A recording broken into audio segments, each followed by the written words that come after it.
Coming up on the Channel 4 News Nightcast, verdicts reached in the Mercado trial, but jurors still have more deliberations ahead. President Bush makes an unexpected move to prevent war in the Gulf. Fears a possible earthquake in the Mideast. And racy lingerie is heating up a Colorado town. I'm Susan Lichtman. I'm Tom Randall. The Nightcast is next. Watch our teamwork. Channel 4 News. This is the Channel 4 News Nightcast, #1 at 11, with Tom Randalls, Susan Lichtman, meteorologist Brian Norcross, weather, Tony Segreto, sports, and the Channel 4 News team. The jury has reached a partial verdict, but they have gone home for the evening. Good evening. It was an agonizing day, though, of waiting for 6 Miami police officers accused in the beating death of drug suspect Leonardo Mercado. Tonight, jurors left the courthouse reaching a verdict on 2 of 4 counts, but the verdicts will remain sealed until jurors can reach a verdict on the remaining 2 counts, which they failed to do today. The jury takes up the remaining counts again tomorrow morning. Channel 4's David Bloom says both sides are confident they'll be victorious. It's been a long, hard day, and I think it's going to be another hard day tomorrow, but I feel very confident. Confident attorneys quiet clients. He'll be happy to talk to you tomorrow when he's a free man. Tonight, they are all free men. Trujillo, Watson, Haynes, Veal, Camacho, and Sinclair. Good night. The question is, what will tomorrow bring for the 6 Miami police officers accused in the beating death of drug dealer Leonardo Mercado? It's been hard, and hopefully we get over this tomorrow. They're still guilty, and they are going to be found guilty tomorrow. It doesn't matter to wait. Earlier today, the jury reached a partial verdict, telling the judge in a note, "We've reached a verdict on 2 of the counts, but we're deadlocked on the other 2. Judge Stanley Marcus instructed the jurors to go back to work, but defense attorneys see the partial verdict as a good sign. I think their struggle is the fact that there's been somebody who is deceased, and they're having a hard time coming over that burden and declaring a not guilty verdict for counts 1 and 2. Leonardo Mercado was beaten to death in December of 1988. Prosecutors argue that the cops killed him just hours after learning that Mercado may have been behind a death threat that one of the officers received. Defense attorneys claim the convicted drug dealer was in a cocaine-induced frenzy and died while the 6 policemen were trying to restrain him. In the event that the jury continues all day tomorrow to have difficulty resolving the 2 outstanding counts, Judge Marcus may have no choice but to declare a mistrial. Tomorrow morning at 10 a.m., the jury will resume its deliberations here at the federal courthouse in Miami. It is a jury that, after 17 hours, has yet to come to terms with this case. In Miami, David Bloom, Channel 4 News. A Hollywood police officer off the job tonight. Stephen DeCastro fired after a department review following accusations of rape during a trip to Central Florida. A grand jury refused to indict DeCastro, but his superiors finding he violated several regulations. A robbery suspect with an unusual M.O. under arrest tonight. Police say 23-year-old Bobby Clark wore a dress when he robbed the Great Western Bank at 58th Street and Northwest 7th Avenue. Clark was shot during a scuffle with a Miami officer, grazed in the stomach with a single shot. Tonight, he is in good condition, charged with bank robbery. Some drivers are calling it highway robbery. Starting tomorrow, we're going to pay another nickel a gallon at the gas pump. But it is not the oil companies taking the pennies out of your pockets this time. The federal government pumping up the tax on gas by 5 cents to lower the federal deficit. Police trying to lower the number of alcohol-related deaths on South Florida roads this holiday season. Channel 4's Beverly White says authorities are tracking drunk drivers. I'm sorry, we're having some technical problems with that. We'll get back to that later. Tom?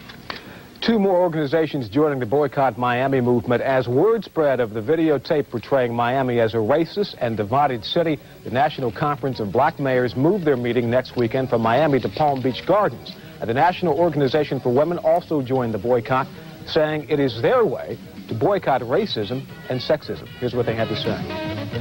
It is one of our top 4 priority issues to combat racism, and we see joining the boycott as something significant that we can do to help reach that end. Now becomes the 12th organization to join the boycott movement. Boycott organizers say they're still waiting for local mayors to apologize for the way Nelson Mandela was snubbed when he came to Miami last June. Well, now, we've been asking your opinion in our Channel 4 News telepoll. So far, 29% say officials should apologize for their treatment of Nelson Mandela, and 71% say officials should not apologize for the snub.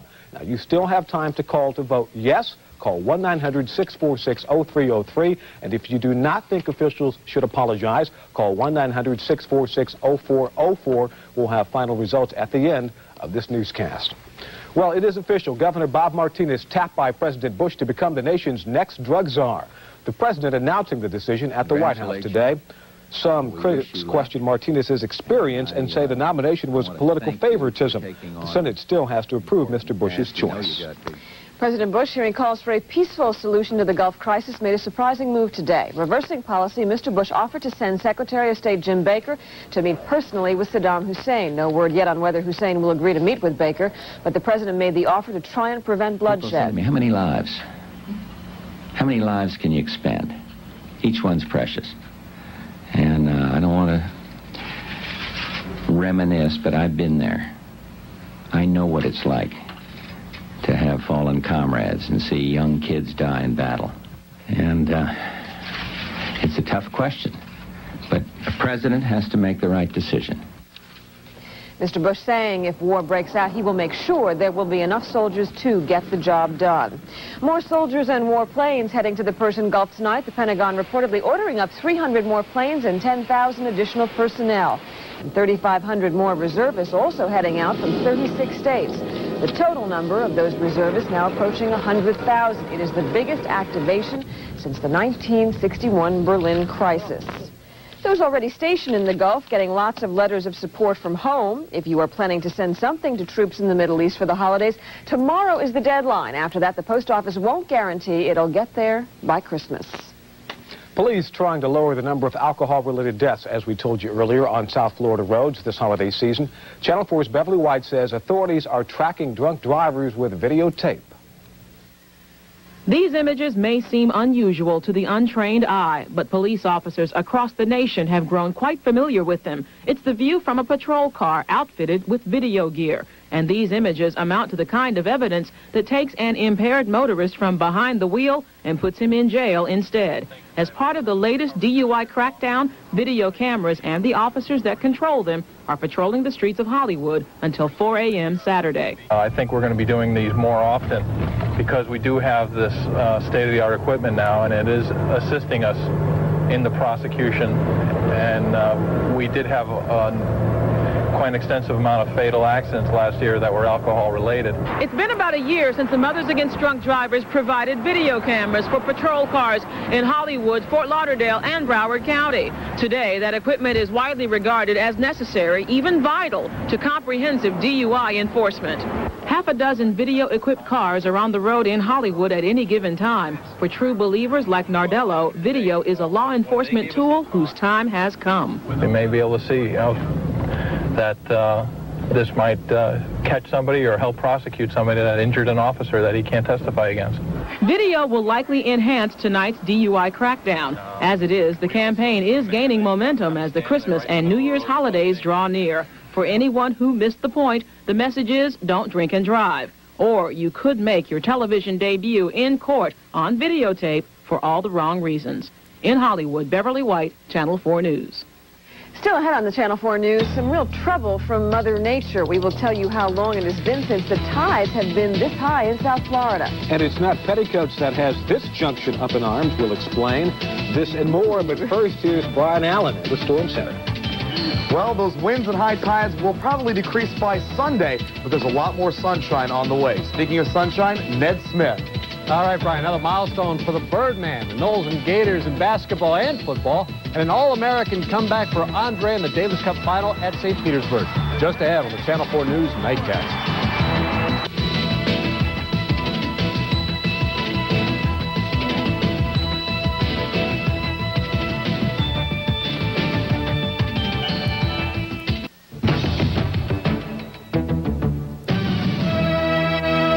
A deadly accident claiming the life of a 13-year-old little boy tonight.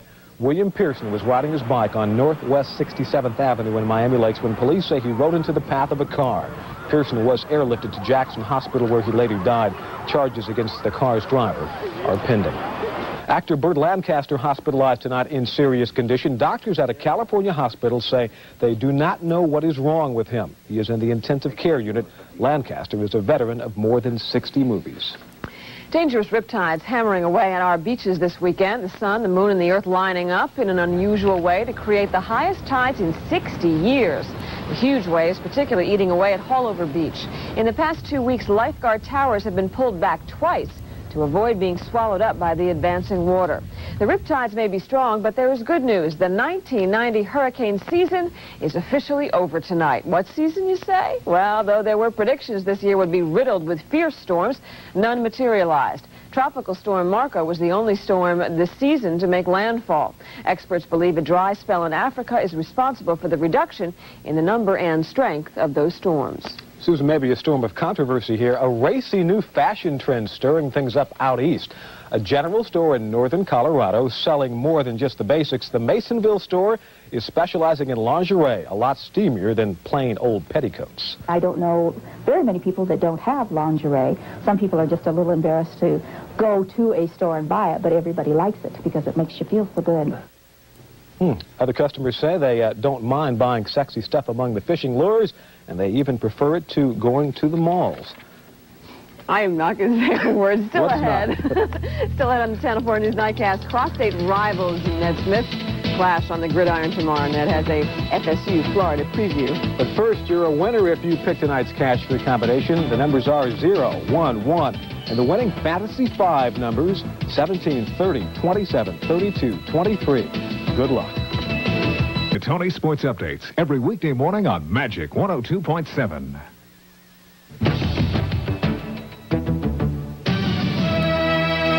Tony has the night off. Ned is here to talk about high drama. I mean, whenever you talk about Andre Agassi, there's always some crisis. Yeah, he was sick during the week with the flu. He's coming back in this Davis Cup thing.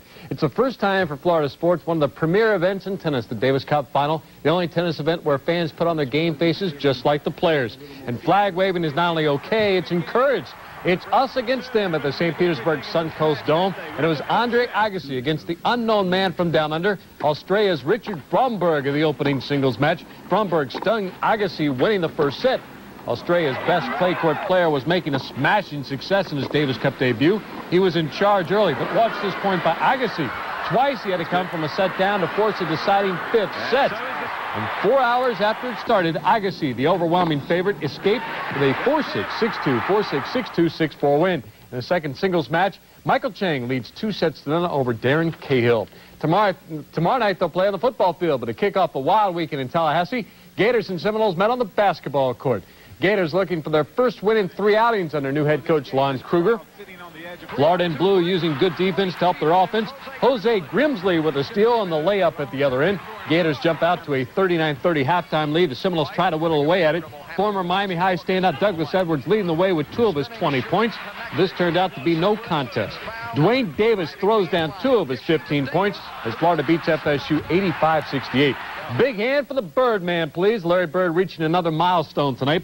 The jumper will put Bird over 20,000 points in his career. That one, to be exact. His 21 points tonight helped Boston beat Washington 123-95 elsewhere. Detroit over Philadelphia by a bucket. Cleveland down Atlanta. Golden State beats Orlando. The Warriors in town tomorrow to take on the Heat. Chicago downs Indiana. Milwaukee leads New York 94-91 the fourth. And Utah's in front of Minnesota late in that game. Miami High's football team following the footsteps of the basketball team, maybe all the way to the state finals. This afternoon, the Stingrays take a 7-0 lead over Miami Lakes in the Section 4-5A playoff game. Quarterback Kendall James scores, and the keeper is Miami High builds a 13-3 lead. Lakes close that to a 3-point spread, and we're driving late in the game, but Mike Johnson picks off a pass inside the 20, and Miami High is 1 game away now from the title game. They win at 13-10, and in next week's semifinals face Sarasota Riverview, which crushed Coconut Creek 63-0 tonight in Sarasota. Big Saturday of college football. Canes finish up the regular season in San Diego State. In Tallahassee, it's the Noles and Gators. And right here, right now, it's Hank to pick them for you. Not too many college games this weekend. They're all out politicking for next year's bowls. But there is one standout attraction right here in our state. The Gators and Noles. I've gone back and forth on this one. The bottom line, FSU's lost to the only 2 good teams they played, Auburn and Miami. I'll take points with Florida's superior defense. The Canes will enjoy their West Coast trip, perhaps enough to sap their intensity against Dan McGuire's passing. Just a hunch, this will be closer than the number. Bama's defense giving up 1 touchdown in the last 24 quarters. Auburn's underachieved most of the year. take the Tide. And this just in, Notre Dame has accepted an invitation to play in next year's Cotton Bowl. All right, and what can you say about this sport that hasn't already been said? Go ahead and roll the tape. It's WWF Wrestling returning to the Miami Arena tonight. Dusty Rhodes meeting the $1 Million Man, and no money could keep Susan and Tom away from this match. Of course, it's all good, clean fun, isn't it, kids? Of course it is. We don't really know who won, but then again, who really cares? Man, Tomorrow, ugly. Florida over Florida State. I hate to say that, but You hate to say that. Wow. Florida. Wow. All right. You know. We'll see. We'll find out. All right, Ned. Still ahead, final telepoll results in Brian's weekend weather word.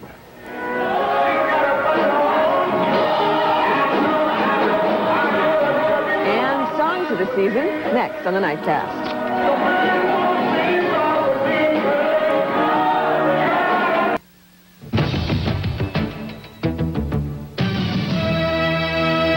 We now have the final results of our Channel 4 News telepoll on the question, should public officials apologize for the snub of Nelson Mandela?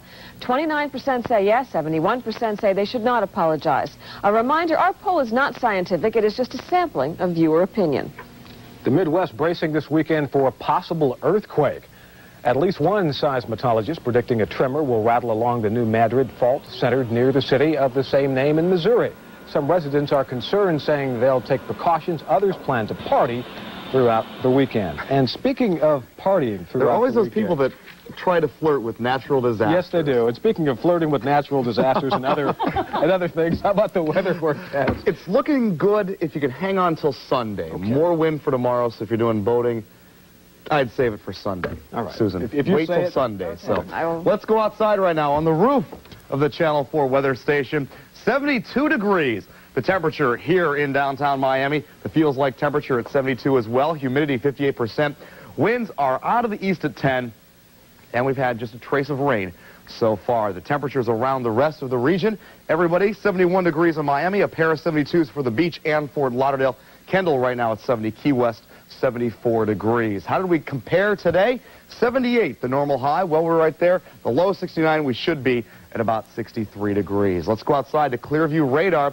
And really, it is quiet tonight. All the wind really didn't push a lot of rain through, though. Most of it was seen in the Keys last night. We did see a few spotty showers around the area today, but all we've seen tonight, once more, are a few of those renegade showers out there. Just a couple of sprinkles there, right around the far western portions of the Gables, and a couple more into the interior sections of Broward County. The satellite loop shows us exactly what's been going on. So we roll this, we see the cold front. It is gone now down to the Straits of Florida, continuing on out. Behind it, there is drier air on the way, and if you go outside tonight, well, you could probably feel that it was less humid if the wind wasn't blowing so hard. But believe me, it is less humid out there, and that's going to be the continuing pattern for the next few days. The system, there it goes on out. A lot of the country seeing basically nice weather today as far as precipitation goes. That could only be found in Washington and also in Idaho and Montana. Everybody else was dry. The next system on the way in. The national map, as we put these up, gives an idea what's going on. Well, there goes the front on its way out of here.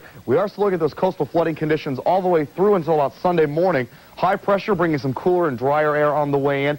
The wind, though, still continuing to scream through the Great Lakes. Gale warnings up for all 5 of the Great Lakes, and it continues to scream some heavy snow up north. But this front, right there as it moves, the first Arctic blast of the season, poising and getting ready to come on down through into the lower 48. Looks like by about Tuesday, that door's going to open up wide when temperatures through this portion of the country, up into the upper Midwest, will only be in single digits for highs. And for us tomorrow, once again, it will be on the windy side. And that's the reason for the small craft advisory.